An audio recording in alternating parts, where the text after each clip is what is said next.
আমার স্বামী একজন ডাক্তার। সে আমাকে প্রতি রাত্রে একটা করে ইনজেকশন দেয়। যার কারণে সারাদিনের ক্লান্তি আমার দূর হয়ে যায়। আর আমি প্রতি রাত্রে খুব ভালোভাবে আরাম করে ঘুমাতে পারি। একদিন ঘর ঝাড়ু দেওয়ার সময় ইনজেকশনের বোতলটা পড়ে ভেঙে যায়। তারপর আমি ইনজেকশনের মধ্যে বুদ্ধি করে পানি ভরি। তারপর যেখানে থাকা সেখানেই রেখে দিই। রাত্রে যখন আমার হাজবেন্ড আসে, সে আমাকে পানি দেওয়া ইনজেকশনটাই দিয়ে ঘর থেকে বের হয়ে যায়। আমার ঘুম আসছিল না। তাই আমার স্বামীকে খুঁজতে আমি বাহিরে বের হই। বাহিরে বের হয়ে আমি যেটা দেখলাম সেটা দেখে বুকটা আমার কেঁপে উঠছিল। সেখানে তো আমার বিয়ের ৩ সপ্তাহ চলছে। আজকাল আমার শরীরে অদ্ভুত একটা যন্ত্রণা উদয় হয়। যে যন্ত্রণাটা রাত্রেবেলা উদয় হয় আবার সকাল হলেই চলে যায়। সকাল হলে কোনো ব্যথা থাকে না। আমি তো ভাবতে থাকি এটা আবার কেমন ব্যথা? রাত্রে উদয় হয় আবার সকাল হলে চলে যায়। প্রথম ব্যথাটা আমি চুপচাপ সহ্য করি। কিন্তু দিন যত বাড়তে থাকে ব্যথাটাও আমার বাড়তে থাকে। আমার নাম রেশমা। আমার স্বামী একজন ডাক্তার। আমার এই সমস্যার কথা আমি আমার স্বামীকে বলিনি। কারণ আমি এমন একটা ফ্যামিলি থেকে আসছি যেখানে ডাক্তারদেরকে ভালো চোখে দেখা হয় না। আমার মা বলে ডাক্তাররা আজেবাজে কথা বলে মানুষকে মেডিসিনাল ওষুধ খাওয়ায়। ডাক্তাররা মানুষের ক্ষতিও করে দেয়। আমরা এগুলো ডাক্তার ফাক্তার বিশ্বাস করতাম না। তাই তো আমরা জাদুবিদ্যা বিভিন্ন তাবিজ বিশ্বাস করতাম। যার কারণে আমি আমার স্বামীকে সমস্যার কথা জানাইনি। আমার মা তো কখনো ডাক্তার ছেলের সঙ্গে আমার বিয়েই দিতে চায়নি। কিন্তু আমার স্বামীর অনেক টাকা, আবার আমাকে নিয়ে একা বাসায় থাকবে। কোনো ঝামেলা হবে না। তাই তো আমার মা এই বিয়েতে রাজি হয়ে যায়। বিয়ের কিছুদিন তো ভালোই ছিল। তারপর হঠাৎ একদিন আমার এমন যন্ত্রণা শুরু হলো।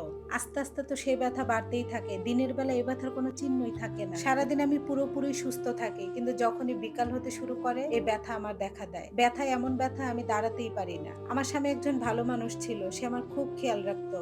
সে আমার আড়াল থেকেও নজর রাখতো। একদিন আমি তাকে জিজ্ঞাসা করলাম, এভাবে তুমি আমার উপরে নজর রাখো কেন? আমি তোমাকে অনেক ভালোবাসি আর আমার এই ভালোবাসা তোমার উপর থেকে নজর সরাতে দেয় না। আমি যখন তোমার সামনে থাকি না তখনও তোমার উপরে নজর আমার ঠিকই থাকে। আমার স্বামীর এমন কথা শুনে আমি নিজেকে খুব ভাগ্যবান মনে করতাম। একদিন আমার স্বামী আমার কাছে আসে আর বলে, তোমার শরীর রাত্রেবেলা খুব ব্যথা করে, একদম টেনশন করো না, এটা ঠিক হয়ে যাবে। আমি তার মুখে কথাটা শুনে অবাক হয়ে গিয়েছি। আমার শরীরের ব্যথার কথা ও কিভাবে জানলো? ওকে তো আমি বলিনি। এই ব্যথার কথা শুধু আমি আমার মাকে বলেছিলাম, আর কাউকে বলিনি। সে আমাকে বলে, তুমি একদম ভয় পেও না, আমি তোমার চিকিৎসা করব, তুমি আবার আগের মতো ঠিক হয়ে যাবে। তার মুখে এমন কথা শুনে আমি ঘাবড়িয়ে গিয়েছিলাম, কারণ আমি তো কোনো ডাক্তার বিশ্বাস করি না। এই কথা বলেই সে আমার ঘর থেকে বের হয়ে যায়, আর আমি ভাবতে থাকি সে আমার কি চিকিৎসা করবে। পরের দিন অফিস থেকে ফেরার সময় সে একটা প্যাকেটের মধ্যে একটা ইনজেকশন আনে আর আমাকে দেখায়, এই ইনজেকশনটা নিলেই তুমি একদম ঠিক হয়ে যাবে। প্রথম তার হাতে ইনজেকশনটা দেখে আমি ঘাবড়িয়ে গিয়েছিলাম। আর আমি তখন বলি, মা যদি জানে? তখন আমার স্বামী আমাকে সান্ত্বনা দিয়ে বলে, তুমি আমার উপরে ভরসা রাখো আর মাকে এই কথা বলতে হবে না, সব ঠিক হয়ে যাবে। তারপর তার কথা আমি বিশ্বাস করি। সে আমাকে শুতে বলে, তারপর সে আমাকে একটা ইনজেকশন দিয়ে দেয়। ইনজেকশনটা দেওয়ার সাথে সাথে শরীরে কেমন জানি একটা অস্বস্তি বোধ শুরু হয়ে যায়। তার কিছুক্ষণ পরে খুব আরাম লাগতে শুরু করে। ব্যথাটা উদয় হয়ে গেল আর প্রচন্ড আরামে আমার ঘুম চলে এলো। আমি জানি না তারপর কি হয়েছে, কারণ এরপর আমি ঘুমিয়ে পড়েছিলাম। পরের দিন সকালে আমার ঘুম ভাঙলো। অনেকদিন পরে আমি এভাবে আরাম করে ঘুমালাম। এই যন্ত্রণাটার জন্য তো আমি ঠিকভাবে অনেকদিন ঘুমাতেও পারিনি। আমি উঠে ফজরে নামাজ পড়লাম আর আল্লাহকে ধন্যবাদ দিলাম যে ইনজেকশনটা নিয়ে আমার তেমন খারাপ কিছু হয়নি, আমি সুস্থই আছি। সকালবেলা আমার স্বামী আমাকে জড়িয়ে ধরে বলে, এবার তোমার কেমন লাগতেছে শরীরটা? আমি তখন বললাম, আমি অনেকদিন পর শান্তি করে ঘুমিয়েছি, আমার শরীরে কোনো ব্যথাও নাই, আমার অনেক ভালো লাগতেছে। তখন আমার স্বামী বলল, প্রতিদিন রাতেই তোমাকে আমি একটা করে ইনজেকশন দিব। আর সে আরো বলে, ইনজেকশন না নিয়ে কিন্তু একদমই ঘুমাবা না। আমি মাথা দিয়ে হ্যাঁ বললাম। এরপর থেকে সে আমাকে প্রতি রাত্রে ইনজেকশন দিত। আর ইনজেকশনটা নেওয়ার পর আমার শরীরের ব্যথা উদয় হয়ে যেত আর আরামের চোটে আমার ঘুম চলে আসতো। একদম আমার ঘুম ভাগতো ভোরের দিকে। আর তখন আমার শরীরে কোনো ব্যথা থাকতো না, খুব আরামবোধ মনে করতাম। এইভাবে আমি প্রায় ১ বছর যাবত ইনজেকশন নিচ্ছি। এই ইনজেকশনের ব্যাপারটা আমার মাকে আমি জানাইনি। একদিন আমার মা হঠাৎ করে আমাদের বাড়িতে যখন বেড়াতে আসলো, তখন আমি ঘাবড়িয়ে গেলাম যে মা যদি এই ব্যাপারটা জেনে যায় আমার সংসারে নাও হতে পারে। মার ভয়ে আমি ইনজেকশন গুলো লুকিয়ে ফেলি। আমার স্বামী ইনজেকশন দেওয়ার ব্যাপারে খুবই সচেতন ছিল। কোনোদিন যদি ইনজেকশন না দিয়ে ঘুমিয়ে পড়তাম তাহলে সে খুব রাগারাগি করতো। এমনি তো সে আমাকে ভালোই বাসতো, কখনো আমাকে রাগারাগি করতো না। কিন্তু ইনজেকশন দেওয়ার ব্যাপারে সে খুবই সচেতন ছিল। তার এরকম আচরণ দেখে মাঝে মাঝে আমি ভাবতাম, ইনজেকশন দেওয়ার ব্যাপারে সে এত কেন সচেতন আর এইরকম রাগ করে কেন?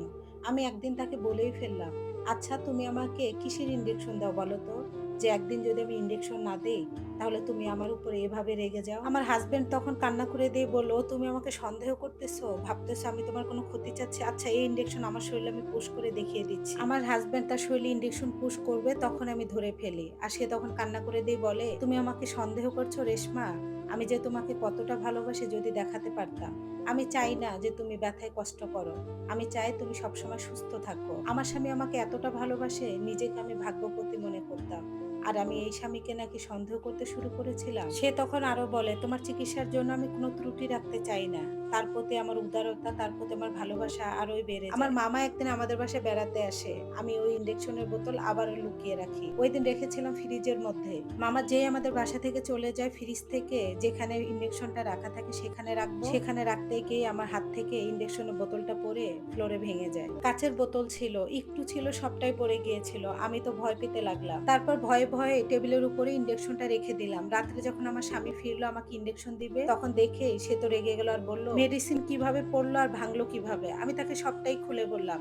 তারপর শুনে সে তো রেগে গেল। তোমার কোনো ধারণা আছে এক একটা ইনজেকশনের দাম কত? আমি শুধু ভালোবেসে তোমার জন্য কিনে আনি। এগুলো ইনজেকশন অনেক ব্যয়বহুল। সে আমাকে সেই দিন এমন ভাবে গালিগালাজ করে যেন এই ইনজেকশন না দিলে তার অনেক বড় একটা বিপদ হয়ে যাবে। আমাকে তিরস্কার করার পর আমাকে সেই বাকি ইনজেকশনটুকু দিয়ে দেয়। ইনজেকশন দেওয়ার সাথে সাথে আমার খুব ভালো লাগতো শরীরটা, আর চোখ আমি টেনেও মেলতে পারতাম না। আমার এত ঘুম চলে আসতো। ঘুম ভাঙতো আমার ফজরে। ওই দিন আমি সকাল থেকে ভাবতে লাগি, আমার স্বামী একটা ইনজেকশনের জন্য আমার সাথে এত খারাপ ব্যবহার করলো। এই ইনজেকশন না দিলে যেন তার কত বড় মস্ত ক্ষতি হয়ে যাবে। অনেক কিছু মাথায় আসতেছিল, আমার হাজবেন্ডকে সন্দেহ হচ্ছিল। তারপর ভাবতে লেগে, আরে না, আমি তো তার স্ত্রী, সে কি চাইবে আমার ক্ষতি করতে? সে আমাকে ভালোবাসে, অনেক টাকা দাম, এর জন্য খারাপ আচরণ করেছে। এভাবে কাটতে শুরু করে আমার দিনগুলো। তারপর আসে ঈদ। ঈদের সময় পুরো বাসাটা পরিষ্কার করতে চাচ্ছিলাম। এক রুমের মালামাল আরেকটা রুমে নিয়ে যেয়ে এভাবে রুমটা একদম ডিপ ক্লিন করতে চাচ্ছিলাম। সব রুম আস্তে আস্তে পরিষ্কার করা হয়ে যায়। যে রুমে ইনজেকশনটা থাকে ওই রুমে যখন পরিষ্কার করতে যাব, কাজের বুয়াও ছিল। কাজের বুয়ার হাত থেকে ইনজেকশনের বোতলটা পড়ে একদম পুরোটাই পড়ে যায়। সেদিন তো আমি ভয় পেতে শুরু করি। কাজের বুয়া বয়স্ক মানুষ ছিল, মুখে কয়েকটা কথা বলেছিলাম। মা সমতুল্য মহিলা ছিল, তাকে কি আর গায়ে হাত তোলা যায়? কিন্তু আমি তো জানতাম আজকে আমার স্বামী আমাকে ছাড়বে না, কারণ এই ইনজেকশনের ব্যাপারে সে অনেক বেশি সচেতন। এর আগে যখন অর্ধেক পড়েছিল তখনই আমার সাথে যে খারাপ ব্যবহার করেছে মারের চাইতেও বেশি, আর এবার পুরোটা পড়ে গিয়েছে। এটা জানলে তো আমাকে আস্ত রাখবে না। আমি অনেকক্ষণ বসে রইলাম। কাজের বুয়া ওই রুমটা পুরোটাই ক্লিন করলো। তারপর মাথা খাটিয়ে ভাবলাম, এটা তো সাদা কালার, এটার ভিতরে যদি পানি দিয়ে রাখি তাহলে সে বুঝতে পারবে না। এরকম কয়েকটা বোতল আছে, ওই খালি বোতলে আমি পুরোটাই পানি ভরে রাখি, তারপর যেখানে থাকার আবার সেখানে রেখে দিই। তখন আমি নিশ্চিত হয়ে গিয়েছিলাম এবার আমার স্বামী বুঝতেই পারবে না যে এটা মেডিসিন নাকি পানি। তারপর আমার স্বামী যখন রাত্রে আসে আমি একটু ভয় ভয়েই থাকি, সে যদি বুঝতে পারে। আমার স্বামী ওই দিন ইনজেকশনের বোতলটা হাতে নিল, তারপর বারবার কি যেন দেখলো, তারপর কিছু না বলে ইনজেকশনটা আমার শরীরে দিয়ে দিল। আমি নিশ্চিত হলাম আমার স্বামী বুঝতে পারেনি যে এটার মধ্যে পানি। এরপর থেকে আমি ঘুমের জন্য অপেক্ষা করতেছিলাম চোখ বন্ধ করে, কিন্তু আমার ঘুম আসতেছিল না। আমার মনে পড়লো এটা তো ওষুধ না, এটা পানি। কিন্তু আমার স্বামী যদি জানতে পারে, আমার ঘুমের অভিনয় করে বিছানায় শুয়ে থাকি। ঘুমের ভান করে শুয়ে থাকার পরও আমার ঘুম আসছিল না। মাঝ রাত্রে দেখলাম আমার স্বামী আমাকে রেখে বিছানা থেকে উঠে গেল। আমি প্রথম ভেবেছিলাম সে মনে হয় ওয়াশরুমে গিয়েছে, কিন্তু ঘন্টার পর ঘন্টা যখন চলে যায় আসে না, তখন আমি বাধ্য হয়ে তাকে খোঁজার জন্য বের হই। এদিক ওইদিক তাকিয়ে দেখি কেউ বাসায় নাই। ওরা আমি নাম ধরে অনেকক্ষণ ডাকলাম, কেউ সারা শব্দ দিল না। ভয় আর আতঙ্কে সেদিন সারা রাত আমি ঘুমাতে পারিনি, শুধু কান্না করেছিলাম আর ভেবেছিলাম আমার স্বামী কোথায় গেল। 4টা 4:30 নাগাদ সত্যি সত্যি আমি ঘুমিয়ে পড়ি, কিন্তু একটু পরে বুঝলাম যে কেউ আমার পাশে এসে শুয়েছে। চোখটা মেলে দেখে আমার স্বামী। তখন আমি ঘুমের ভাব করে থাকি আমার স্বামী যেন বুঝতে না পারে। আমি তাকে কোনো কিছুই জিজ্ঞাসা করিনি। পরের দিন সারাদিন ভাবতে লাগলাম আমার স্বামী কোথায় গিয়েছিল। আমার একটা ক্লোজ ফ্রেন্ড আছে, ওকে আমি ফোন করলাম। তারপর ওর বাসায় যেয়ে সব ঘটনাটা খুলে বললাম। আমার বান্ধবী শুনে বলে, আর যাই হোক, তোর স্বামী তোকে যেটা প্রতিদিন ইনজেকশন দেয় এটা ঘুমেরই ইনজেকশন, এটা তো আমি নিশ্চিত। আমি তখন বললাম আমার তো শরীরে ব্যথাও থাকে না। ও তখন বলল, ওই ঘুমের ইনজেকশনটা যখন তোর শরীরে দেয় তখন তোর ব্যথাও থাকে না, কিন্তু আমি নিশ্চিত এটা ঘুমের ইনজেকশন। তোর স্বামী তোকে প্রতিদিন রাতে ঘুম পাড়িয়ে কোথাও তো একটা যায়। আবার এমন তো নয় যে তোর স্বামী জেনে শুনেই তোর সাথে এটা ইচ্ছা করে করছে। আমার বান্ধবীর কথাটা শুনে আমি রাগ হলাম। চাস আমার সংসারটা ভেঙে যাক এভাবে সন্দেহে? ওর সাথে ঝগড়া করে আমি বাড়ি চলে আসি। এই লাইভ স্টোরিটা পরের পর্বের জন্য অপেক্ষা করুন। ধন্যবাদ সবাইকে।